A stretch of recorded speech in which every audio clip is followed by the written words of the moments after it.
Kabupaten Musi Banyuasin kini memiliki nahkoda baru. Dengan dilantiknya Apriyadi sebagai pejabat Bupati Muba, maka tampuk kepemimpinan Muba otomatis di tangannya.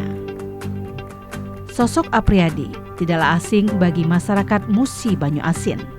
Karirnya dimulai dari kepala desa hingga duduk sebagai PNS tertinggi di Muba dengan posisi sebagai sekda.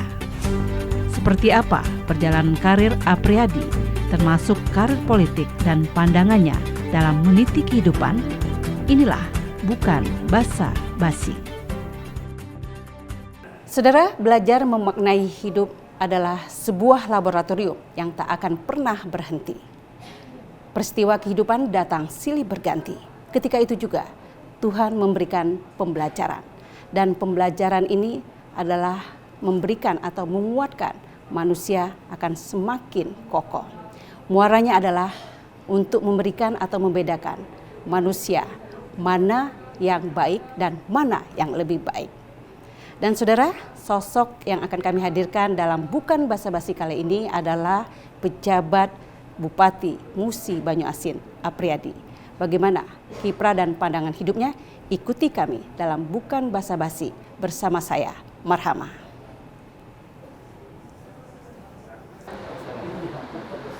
Assalamualaikum Pak. Waalaikumsalam. Apa kabar Bapak? Baik. Alhamdulillah senang sekali Pak Ya.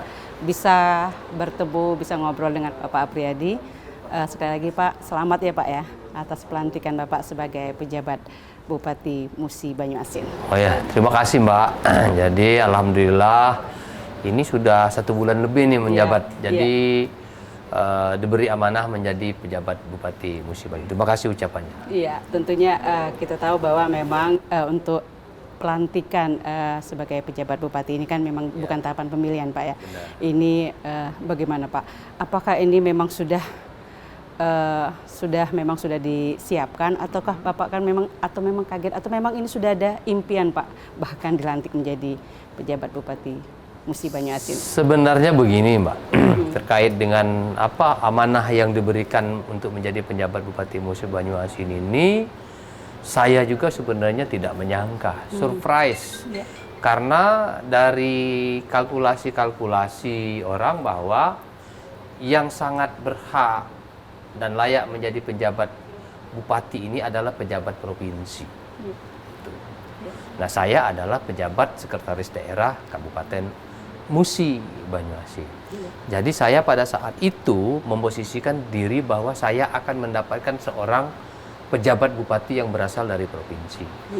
Tapi ternyata ya aturan dan Allah Subhanahu wa taala berkehendaknya lain. Tahu-tahu saya diberi amanah menjadi pejabat Bupati Musi Banyuasin. Dan ini ya siapa sih yang tidak mau? Nah, dan ini merupakan impian seorang pegawai negeri itu salah satunya adalah menjadi sekretaris daerah, dan itu sudah saya dapatkan dan melompat lagi menjadi pejabat bupati. Dan ini adalah kali kedua saya menjabat bupati. Sebelumnya dari Dipali ya Pak ya? Saya di Penukal Abab Batang Ilir menjadi penjabat bupati lebih kurang 1,5 tahun. Dengan demikian berarti pengalaman Pak Apriyadi ini luar biasa nih untuk menjabat sebagai Bupati Musi Banyuasin ini sendiri karena sudah ada pengalaman dan dari riwayat hidup Pak Apriyadi sudah sangat pantas Pak Bapak mendapat jabatan ini Pak. Ya alhamdulillah ya. Memang kalau dari sisi, kalau bahasa kami birokratnya dari sisi jam terbang, kata kawan-kawan sih sudah layak karena saya berangkatnya dari kepala desa, kemudian sekretaris kecamatan, kemudian kepala bagian, terus kepala dinas, kemudian kepala bapeda, bupati, kemudian sekretaris daerah, dan sekarang alhamdulillah diberi amanah menjadi bupati kembali. Iya, luar biasa ya Pak ya, dan memang dari karir Pak tadi saya juga sangat tertarik dari awal karir itu kepala kades ya Pak, kepala desa. Tapi ini bagaimana ceritanya Pak? Tapi kan Bapak sebagai pegawai negeri ini bagaimana Pak? Mungkin masyarakat juga ingin tahu karir Bapak dari awal. Memang sudah kedekatan Bapak dengan masyarakat itu udah luar biasa dan memang pantas Bapak untuk menduduki jabatan ini sekarang. Jadi begini, waktu itu saya menjadi pegawai kecil di kantor camat. Tamat SMA, diangkat menjadi pegawai di kantor camat golongan 2A. Nah, pada saat itu ada kepala desa yang habis masa jabatan dan kesandung masalah. Oleh Pak Bupati waktu itu ditunjuklah pegawai kantor camat. Dan kebetulan saya yang diberi amanah. Jadi saya diberi amanah menjadi kepala desa, namanya Desa Pematang Palas. Sekarang itu masuk Banyuasin tuh, daerah Mariana sana. Janjinya waktu itu cuma diberi kesempatan 1 tahun, tahu-tahu jadi 5 tahun. Karena masyarakatnya nggak mau diadakan pemilihan kepala desa. Kami mau Pak Apriyadi yang jadi kades. Karena saya dipindahkan ke Musi Banyuasin, ke Sekayu, jabatan itu diisi oleh sekretaris desa akhirnya. Dan terus ya saya alhamdulillah dapat pengalaman berharga, Mbak. Jadi pamung di desa itu sangat berharga. Mungkin dari sanalah saya bisa terus merangkak sehingga alhamdulillah hari ini berada di posisi puncak menjadi pejabat Bupati Musi Banyuasin. Luar biasa ya Pak. Dan Pak, kita tahu Bapak memang menggantikan Pak Dodi. Beliau berhenti memang tersandung hukum, katakanlah. Mungkin apa Pak yang akan Bapak petik pembelajaran dari masalah ini? Bagaimana mungkin Bapak akan memimpin MUBA ini sendiri? Oh ya, jadi terkait dengan yang saya pegang sekarang ini, berkaca belajar dari pengalaman-pengalaman pemimpin-pemimpin sebelumnya, maka memang di dalam memimpin sekarang ini saya harus benar-benar straight. Saya harus benar-benar clear bahwa apa yang sudah terjadi selama ini tidak boleh lagi dilakukan. Oleh karena itu, saya harus melakukan pembersihan dari hal-hal yang terkait dengan hal-hal yang tidak baik, seperti misalnya pelaksanaan pengadaan barang dan jasa yang sering diatur. Saya nggak mau. Saya minta semuanya berjalan seperti normal, sesuai dengan prosedur dan azas transparansi dan bebas dari KKN. Saya agak keras Mbak kalau soal ini. Setiap kali rapat saya ngomong di depan kawan-kawan birokrat, tidak ada yang namanya atur mengatur proyek, sudah itu bekerjalah profesional, taat azas, taat waktu, dan taat aturan. Ya. Dan ini memang justru pengalaman-pengalaman ini juga ya Pak, memang dari karir dari bawah, alhamdulillah akhirnya dipercaya menjadi pejabat Bupati MUBA ini. Mungkin ada strategi khusus lagi Pak, fokus mungkin untuk dalam memimpin MUBA ini?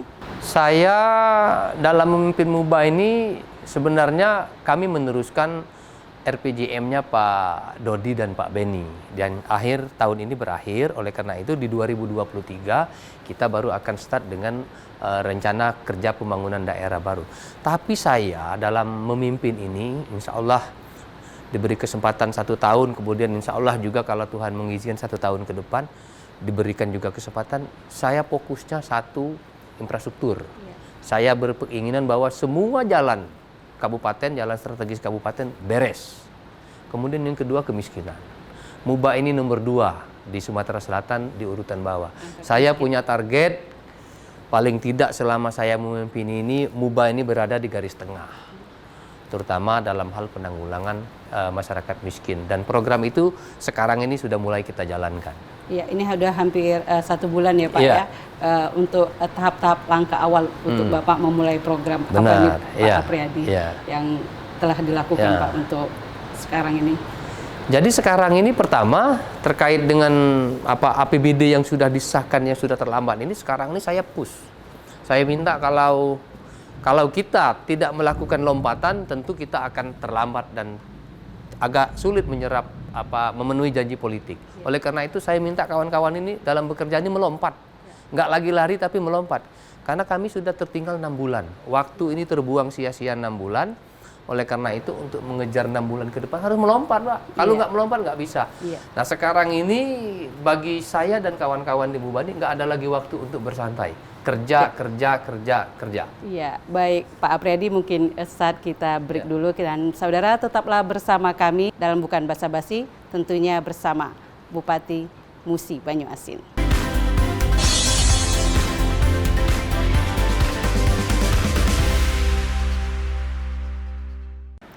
Saudara, terima kasih Anda masih bersama kami Bukan Basa-Basi, dan tentunya masih bersama Bapak Apriyadi. Pak, kita ketahui bahwa MUBA ini memiliki potensi yang luar biasa ya Pak. Seperti ini Pak, mungkin juga bisa menjelaskan potensi yang dimiliki MUBA ini. Ini Mbak, ini adalah salah satu potensi alami Musi Banyuasin. Ini potensi sektor perikanan sungai atau perikanan air tawar. Karena MUBA ini kan ada Sungai Musi yang terpanjang di Sumatera ini kan di Musi Banyuasin lah yang terpanjang Sungai Musi, kemudian ada anak-anak sungainya, Sungai Batanghari dan lain-lain. Nah, ini semuanya potensi perikanan semua dan sangat berpotensi, dan memang sebagian besar masyarakat Muba ini hidupnya di bantaran sungai. Jadi memang ini adalah potensi perikanan di Kabupaten Musi Banyuasin. Luar biasa ya Pak ya.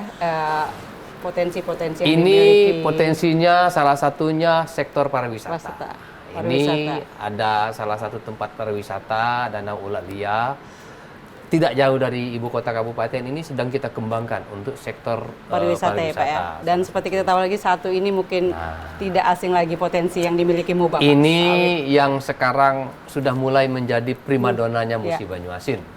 Karena di Musi Banyuasin ini Mbak, ada 400.000 hektar tanaman sawit. Wah, luar biasa. Dan yang sudah direplanting sekarang punya masyarakat itu sudah lebih kurang 15.000. 2017, sawit ini 2017 yang lalu itu ditanam oleh Pak Jokowi dan sekarang udah panen nih. Per bulan lebih kurang sekarang ini 1.000 ton, dan kami sedang membangun pabrik IPO untuk sebagai cikal bakalnya biofuelnya minyak nabati di Indonesia, dan Muba ini masuk dalam program strategis nasional untuk biofuel. Ya, dengan demikian bahwa Muba sendiri sudah memiliki potensi itu ya Pak ya. Untuk konsumsi Muba aja juga sudah cukup ya Pak ya, nanti kalau sudah diolah ini. Sebenarnya kalau ini dikelola dan sumber daya serta infrastrukturnya dibangun di Muba cukup untuk Muba. Bahkan berlebihan, bisa ngekspor ke luar Muba. Luar biasa Pak ya. Kembali lagi tadi Pak dengan obrolan santai kita Pak, bahwa seperti kita ketahui bahwa kadang-kadang masih ada teka-teki Pak.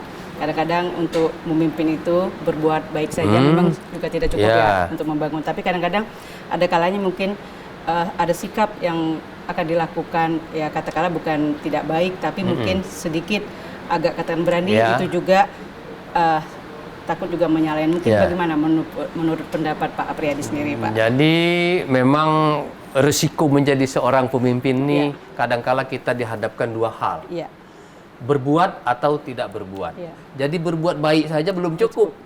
Tapi kadangkala kita berani berbuat, resikonya kita akan berhadapan dengan risiko hukum. Nah, oleh karena itu dua hal ini, Mbak, harus sama-sama dijaga, harus dipakai. Jadi kita harus berbuat baik, tapi patuh dan taat dengan hukum. Jangan sampai tidak kita terlalu jauh melanggar hukum. Tapi yang terpenting bagi kami, bagi saya dalam memimpin ini, bahwa kita ingin melihat apa yang kita lakukan itu memberikan manfaat yang besar kepada masyarakat. Itu aja.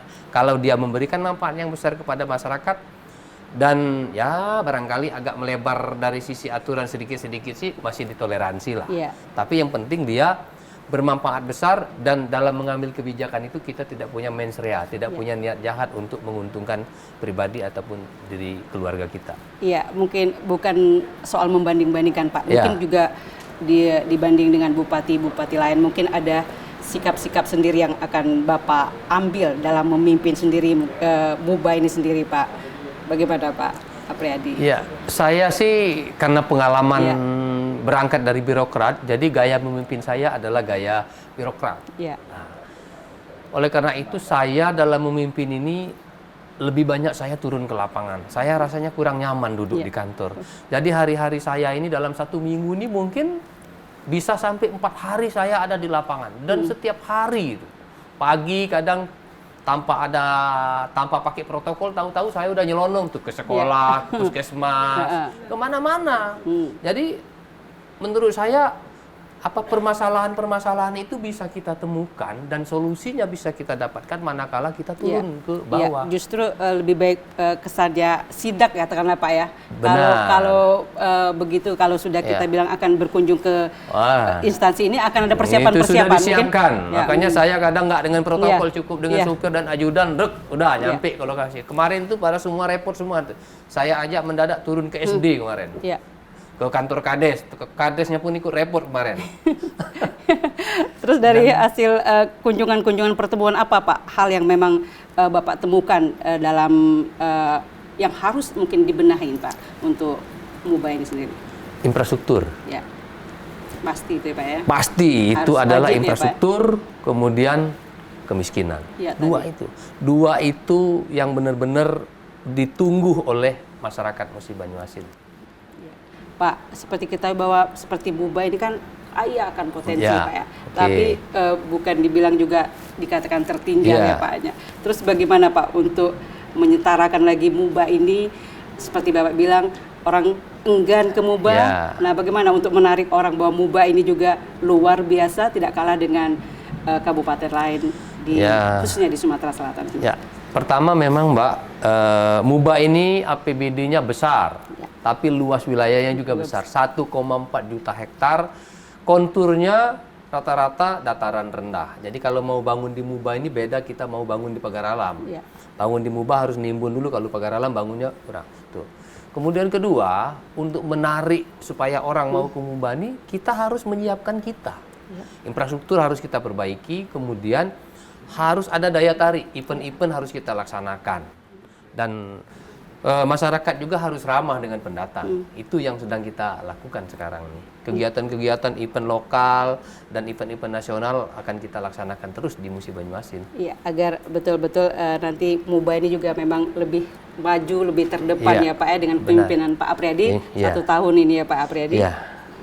Insya Allah ya, Insya Allah kita punya waktu 1 tahun. Tidak terasa sih sebenarnya 1 tahun, tapi dengan waktu yang pendek ini juga kita coba untuk berbuat maksimal.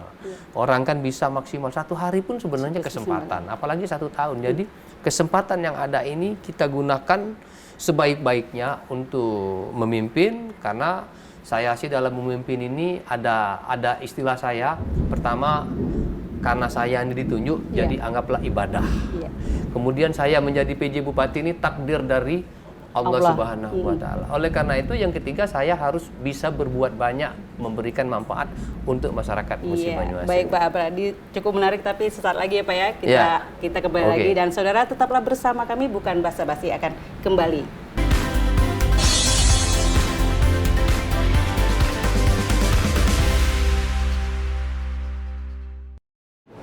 Saudara, terima kasih Anda masih bersama kami, bukan basa-basi, dan tentunya kami kembali akan ngobrol dengan Bapak Apriyadi. Luar biasa Pak, mungkin kembali lagi dengan tentang pandangan hidup Bapak, mungkin karir Bapak juga dari bawah.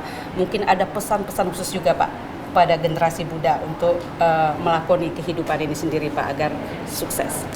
Jadi saya berasal dari bawah, bekerja dari bawah, dan orang tua saya adalah pegawai kecil.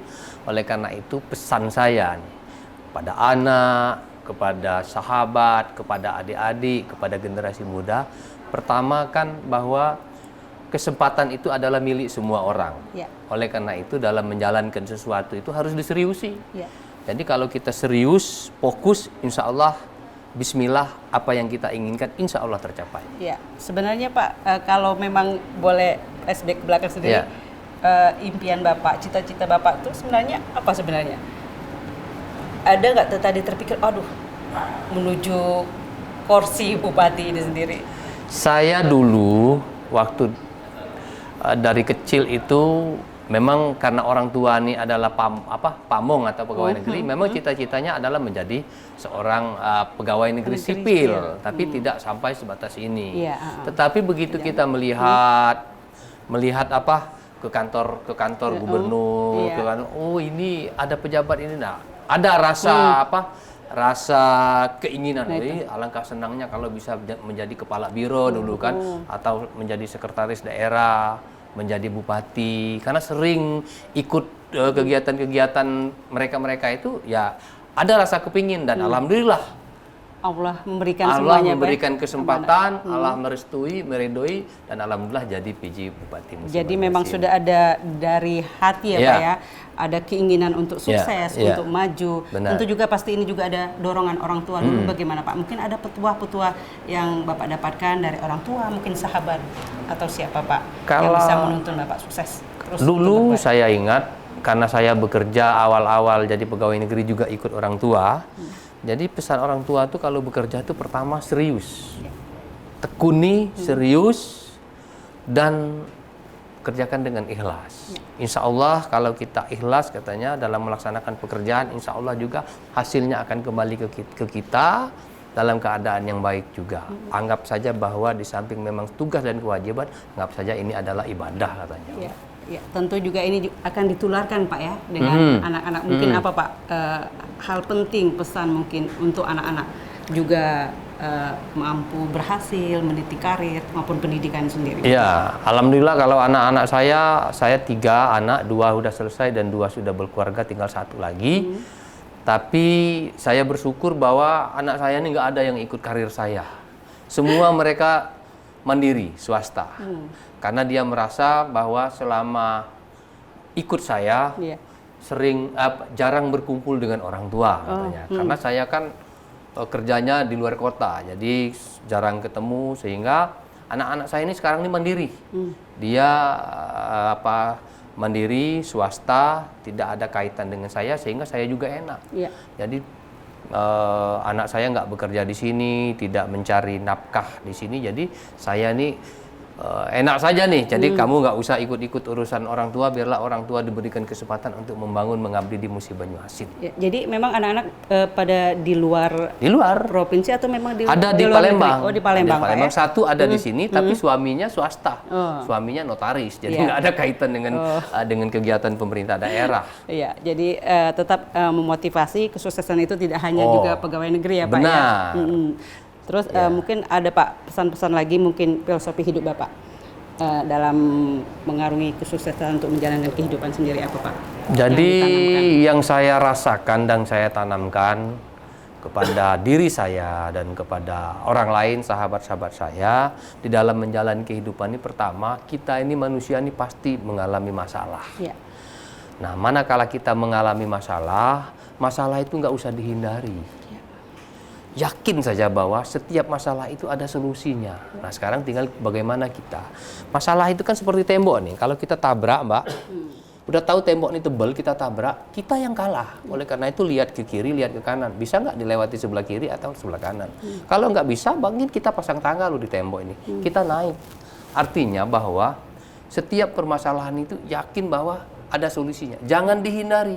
Sebab masalah ini kalau dihindari tambah lama tambah besar, nggak bisa kita menyelesaikannya. Saya prinsipnya setiap permasalahan harus dihadapi. Dan cara menghadapinya, kata kuncinya sabar. Sabar. Satu sabar ya Pak. Sabar. Pak, kalau boleh sedikit bertanya, kan hanya 1 tahun Pak. 1 tahun tentu akan ada pemilihan lagi. Apakah Bapak juga tertarik nanti mengikuti kancah pemilihan itu selanjutnya? Mungkin bisa berbagi dengan kami Pak. Saya sampai dengan hari ini belum berpikir ke sana. Saya harus bekerja dulu, meneruskan apa yang sudah dirintis oleh Pak Dodi dan Pak Beni, menghantarkan janji-janji politiknya 5 tahun, dan saya ada di tahun terakhir ini. Jadi saya berkewajiban menyelesaikan tugas-tugas itu. Soal ke depan apakah saya mau maju atau tidak, itu biarlah masyarakat dan biar Tuhan yang Maha tahu. Kita ikuti saja jalannya. Suatu saat kita akan ketemu pada titik tersebut. Tinggal nanti lihat situasi dan kondisinya ke depan. Baik Pak, mungkin ini terakhir. Apa kata sukses bagi Pak Apriyadi sendiri? Bagi saya, sukses itu manakala saya bisa membuat orang lain tersenyum, bahagia, senang dengan saya, dengan apa yang saya lakukan. Apalagi yang senang itu adalah masyarakat dalam jumlah yang banyak. Wah, itu saya merasa bahwa apa yang saya lakukan, capek yang saya buat, kebijakan yang saya ambil itu, ini merupakan suatu kebahagiaan tersendiri bagi saya. Selain juga ini ibadah ya Pak ya? Iya. Baik Pak Apriyadi, luar biasa. Terima kasih Pak ya. Waktu kita sangat singkat. Memang terima kasih banyak Pak ilmu-ilmunya, pengalaman-pengalamannya, dan semoga ini juga bisa menjadi pembelajaran. Dan saudara, mungkin apa yang telah kami perbincangkan, kami obrolkan bersama pejabat Bupati Musi Banyuasin dapat menjadi pembelajaran. Dan tentunya saya dari Sekayu, Kabupaten Musi Banyuasin. Salam sehat. Sekian, dan tentunya saksikan terus dalam program Bukan Basa-Basi. Kami akan menghadirkan tokoh-tokoh yang menginspirasi. Saya Marhama. Sampai jumpa.